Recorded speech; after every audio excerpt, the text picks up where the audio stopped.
പൗരത്വ ഭേദഗതി നിയമത്തിനെതിരെ ഫ്രട്ടേണിറ്റി മൂവ്മെന്റ് പ്രവർത്തകർ കോഴിക്കോട് ആകാശവാണി നിലയത്തിലേക്ക് നടത്തിയ പ്രതിഷേധത്തിന് നേരെ പോലീസ് ലാത്തിച്ചാർജ് നടത്തി. സംസ്ഥാന വൈസ് പ്രസിഡന്റ് ലബീബ് കായക്കൊടിയിൽ ഉദ്ഘാടന പ്രസംഗം നടത്തിക്കൊണ്ടിരിക്കെ പ്രവർത്തകരെ അറസ്റ്റ് ചെയ്ത് നീക്കാൻ പോലീസ് ശ്രമം നടത്തിയത് സംഘർഷത്തിനിടയാക്കിയിരുന്നു. അറസ്റ്റിന് വഴങ്ങാത്തതോടെ പോലീസ് ലാത്തിച്ചാർജ് നടത്തുകയായിരുന്നു.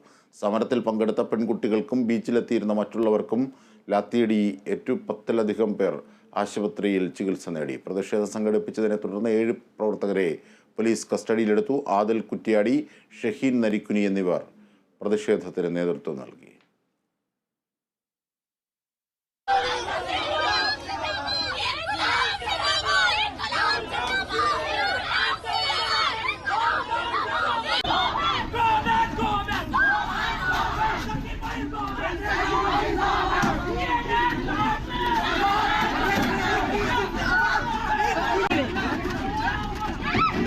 அடிக்கல